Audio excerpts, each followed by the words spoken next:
ልዑለ ባሕሪ እግዚአብሔር አምላካችን በያለንበት ሰብስቦ ጠብቆ በቸርነቱ ሳይለየን የሚኖር የእግዚአብሔር ስሙ ዛሬም ዘወትርም የተመሰገነ ይሁን።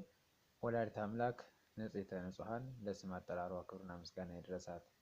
ሰብእሰ እንዘ ክቡር ውእቱ ኢያእመረ፣ ሰው ክቡር ሆኖ ሳለ አላወቀም። መዝሙረኛው ዳዊት መዝሙር 48 ቁጥር 12 ላይ ያለ ኃይለ ቃል ነው።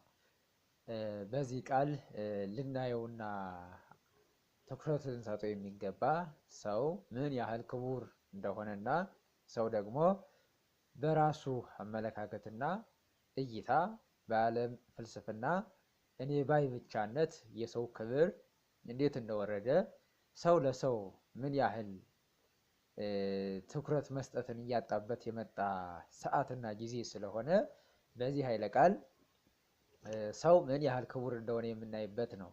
መዝሙረኛው ዳዊት እንግዲህ ስለ ሰው ብዙ ነገሮችን ተናግሯል። አንሰ ዕፄ ወአኮ ሰብእ፣ ስለ ትህትና እኔ ሰው አይደለሁም ትል ነኝ እንጂ እያለ ተናገረ።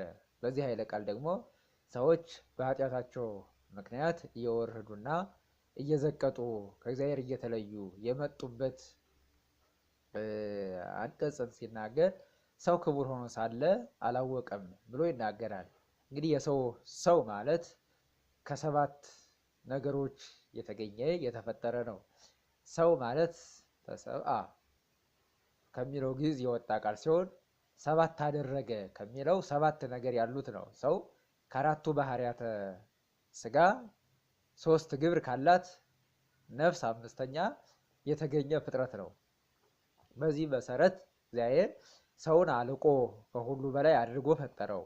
አልቆና ከሁሉ በላይ አድርጎ ሲፈጥረው ሁሉን አዘጋጅቶ ሰሪዓ ቤትን ሰሪዓ ማዕድን እግዚአብሔር አዘጋጅቶለታል። ቀድሞ ሰውን ከመፍጠሩ በፊት በእግዚአብሔር ዘንድ ስሙን ቀዳሽ ክብሩን ወራሽ ሆነው ከተፈጠሩት ፍጥረታት ከሁለቱ አንዱ ሰው ነው። አንደኛው መላእክት ሲሆኑ ሁለተኛው ደግሞ ሰው ነው። መላእክት በመጀመሪያ ጊዜ የተፈጠሩ ፍጥረታት ከሁሉ ፍጥረታት አስቀድመው የተፈጠሩ በዕለተ እሑድ ከተገኙት እግዚአብሔር ከፈጠራቸው ፍጥረታት አንዶቹ ናቸው መላእክት እነዚህ ሲሆኑ እግዚአብሔር ፍጥረትን በሶስት መንገድ ፈጠረው። አንደኛውን በነቢብ ፈጠረው፣ አንደኛውን በሐልዮ ፈጠረው፣ ሁለተኛውን በነቢብ ፈጠረው፣ ሶስተኛውን በገቢር ፈጠረው። አንደኛውን በነቢብ በሐልዮ ፈጠረው ማለት በሐልዮ በማሰብ ነው። እግዚአብሔር በዕለተ እሑድ የፈጠራቸውን ፍጥረታት በሐልዮ ነው የፈጠራቸው በማሰብ። ለምን ካልን ነቢብ የለም ገቢር የለም። ነቢብ የሌለበት ለምንድን ነው?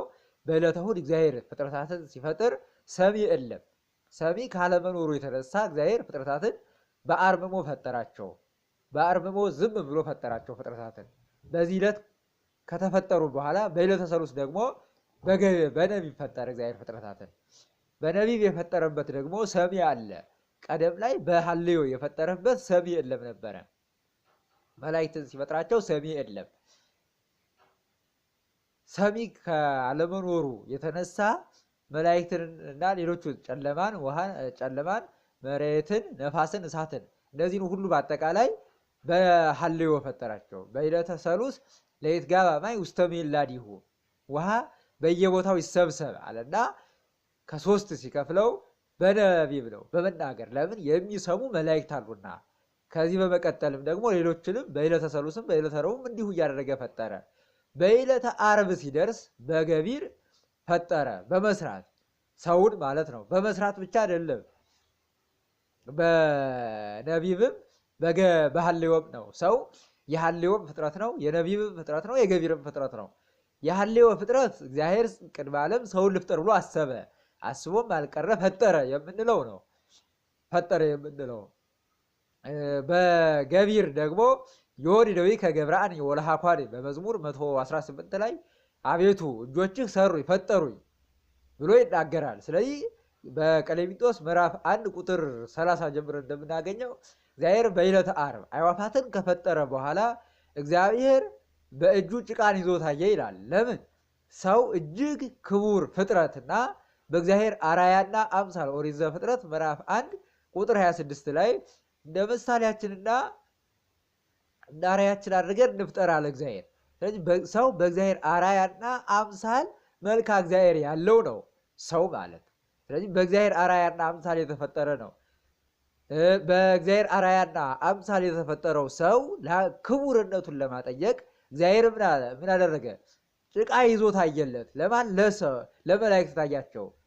መጀመሪያውኑም እግዚአብሔር ሰሪዓ ቤትን ሰሪዓ ማዕድን በገነት ያለውን ሁሉ የሰውን መኖሪያዎች ሲያዘጋጅለት ለሰው ልጅ ምን አለ? እግዚአብሔር መላእክትን አሳያቸው ይላል። ማን? ገነትን ከፈጠራት በኋላ መላእክትን አስጎበኛቸው። መላእክትን ሲያስጎበኛቸው መላእክት አዩአት፣ ድንቅ እንደሆነችም ደግሞ አዩ። ለማን ፈጠርካት ብለው ጠየቁት። ማንን? እግዚአብሔርን ጠየቁት።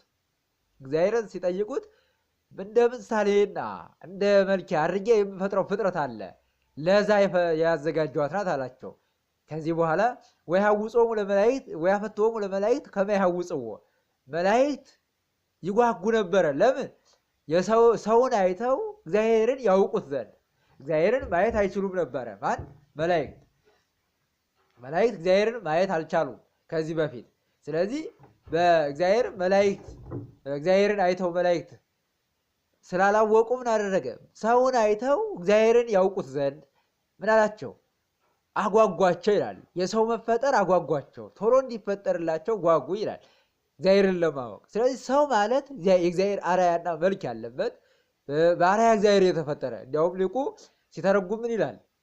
በመጽሐፋዊ ላይ ወሪነ ተመሰልነ በእግዚአብሔር፣ እኛ እግዚአብሔርን መስለን ተፈጥረናል ይላል። እግዚአብሔር ፈጣሪ ፍጥረታት ሲሆን የሰውን ልጅ ደግሞ እሱን የሚመስል አድርጎ ፈጠረው።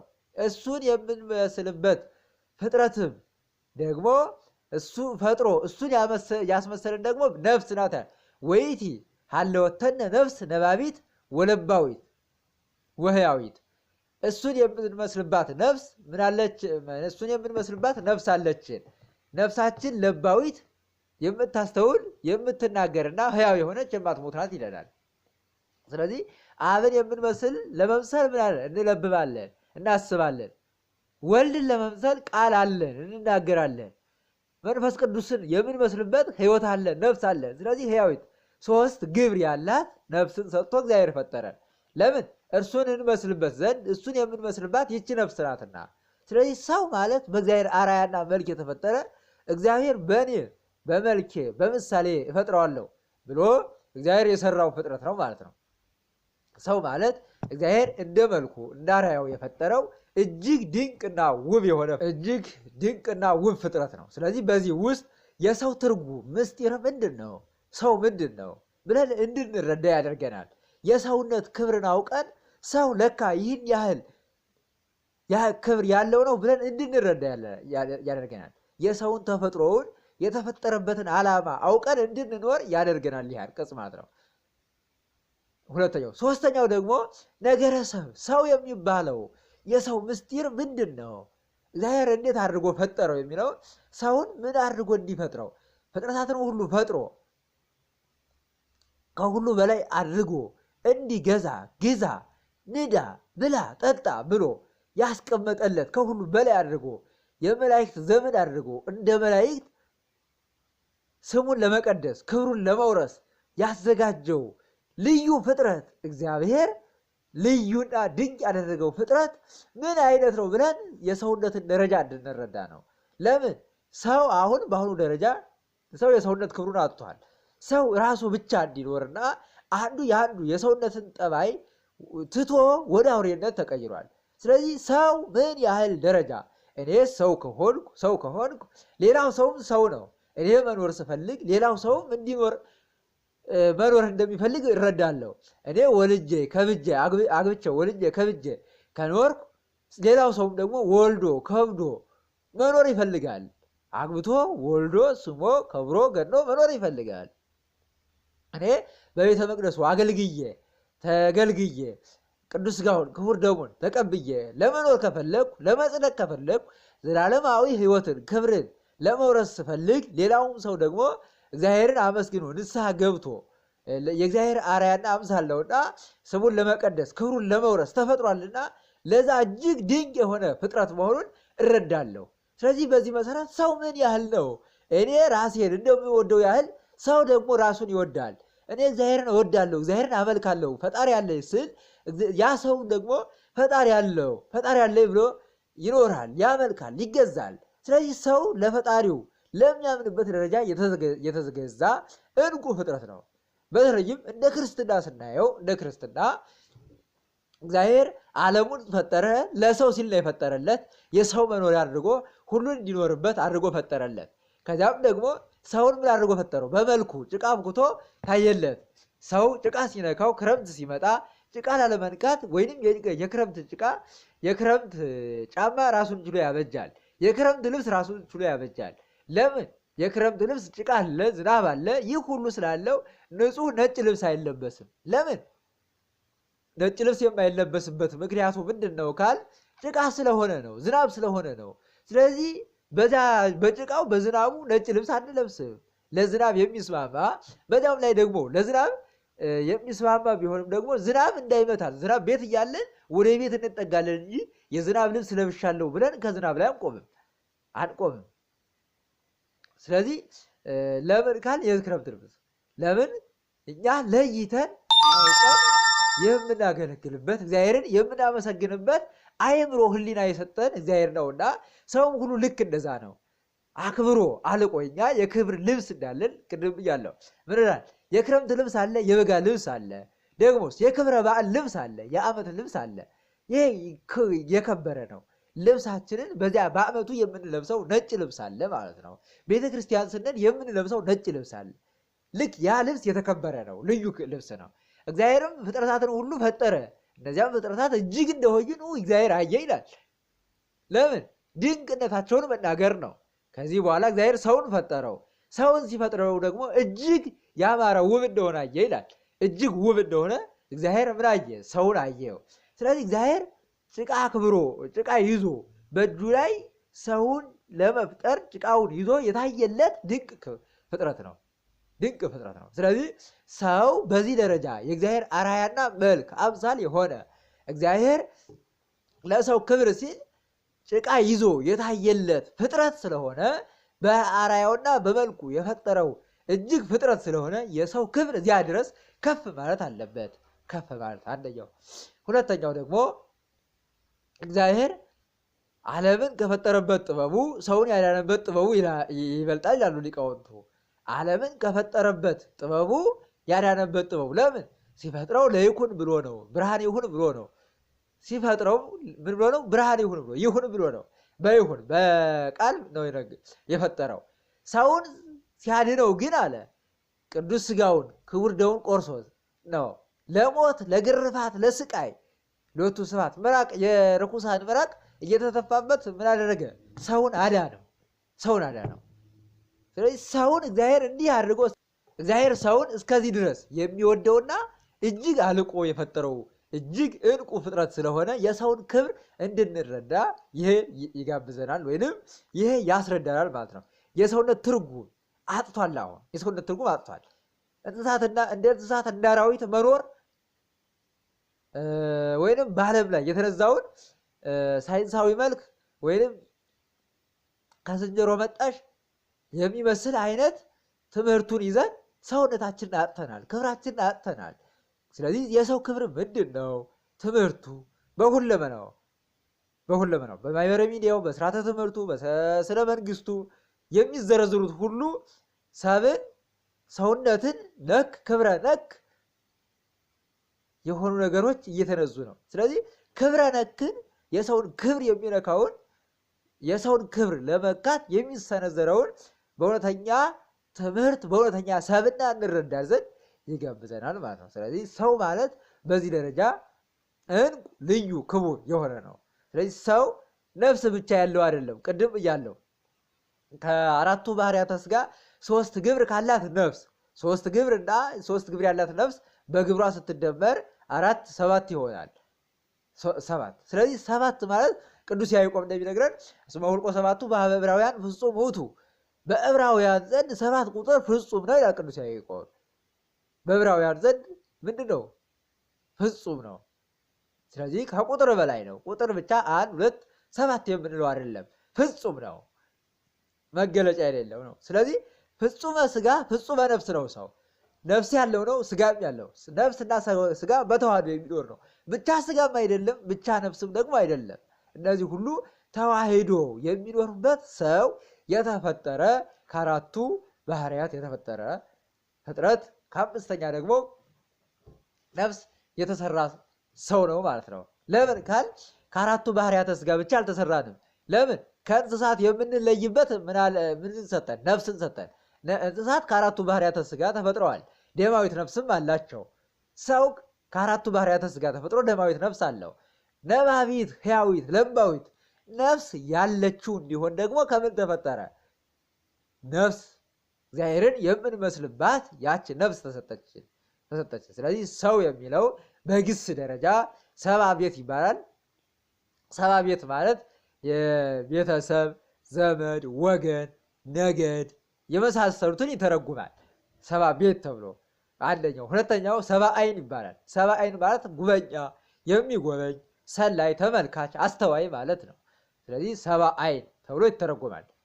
ሰባ አይን ጉበኛ፣ የሚጎበኝ፣ ሰላይ፣ ተመልካች፣ አስተዋይ ተብሎ ትርጓሜው ሰብ የሚለው ሰባ ቤት በአጠራር ደረጃ ምን ይባላል? ሰባ ቤት ይባላል። ሰባ አይን ይባላል። ሰባ ሐጽ ወቀስት ይባላል። ሰባ ሐጽ ወቀስት። ሰባ ሐጽ ወቀስት ማለት ደግሞ ቀስተኛ፣ ጦረኛ፣ ባለቀስቶች፣ ባለጦሮች፣ ሰልፈኞች፣ ወታደሮች ተብሎ ይተረጎማል ማለት ነው የግሱ ትርጉም። ሰባ መስያጥ ይባላል። ሰባ መስያጥ። ሰባ መስያጥ ማለት ደግሞ ሰባ መስያጥ የገበያ ሰው፣ ገበያተኛ፣ በገበያ የሚውል በገበያ አንድ ሆኖ የሚውል ኋላ በየቤቱ የሚሄድ ሰባ መስያጥ ተብሎ ይተረጎማል። ስለዚህ ሰው ማለት እንዲህ ትርጉሞች ያሉት አንድም ብዙም ማለት ነው ማለት ነው። አንድም ብዙም ለምን ካል ዝኬ ውእቱ ሰብ ይሄ ሰው ነው ብሎ ይተረጉማል። ቅዱስ በአክሲማሮስ ላይ ቅዱሱ ሲነግረን ይላል ዝኬ ውእቱ ሰብ ነፍስ ወስጋ ብሂል። ሰው ማለት ነፍስና ስጋ ያለው ነው ይላል።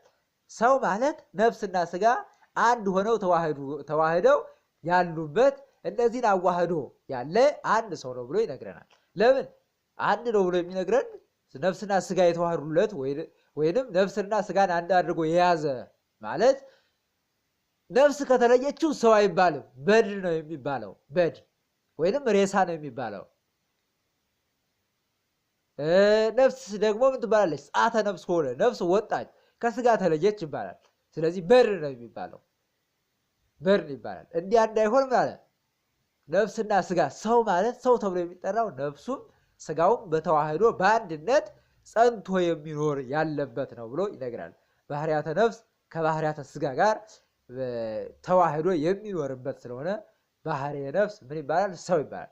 ስለዚህ በአንደኛ ክፍላችን ሰው ማለት ምን ማለት ነው ስንል ሰው ባህሪያ እግዚአብሔር የተፈጠረ የእግዚአብሔርን መልክ የሚመስል እግዚአብሔር ሰውን ለማክበር ስለ ሰው ሲል ፍጥረቱን ሁሉ ፈጥሮ አዘጋጅቶ ብላ፣ ንዳ፣ ጠጣ ብሎ በፍጥረታት ላይ ሁሉ አለቃ አድርጎ የሾመው እግዚአ ፍጥረታት የፍጥረታት ሁሉ ጌታ አድርጎ የሾመው በጸጋ ጌታ አድርጎ የሾመው የሁሉ ፍጥረት የፍጥረት በላይ ነው ማለት ነው። ዘመደ መላእክት ነው። የእግዚአብሔር ልጅ ነው። ጸጋን ተዋህዷል። ለባሴ እግዚአብሔር ነው። ጸጋን ተዋህዷል። የመላእክት ዘመድ ነው። ሰው ማለት ይህ በእግዚአብሔር አርአያና መልክ የተፈጠረ እግዚአብሔር ከፍጥረታት ሁሉ አልቆ የፈጠረው እጅግ ልዩ ፍጥረት ነው ማለት ነው። ስለዚህ እግዚአብሔር ራሱን አሳልፎ ለሰው ልጆች ሁሉ የሰጠለት ሰው ማለት ክብሩ ከሁሉ በላይ ከፍ ያለ ነው ማለት ነው።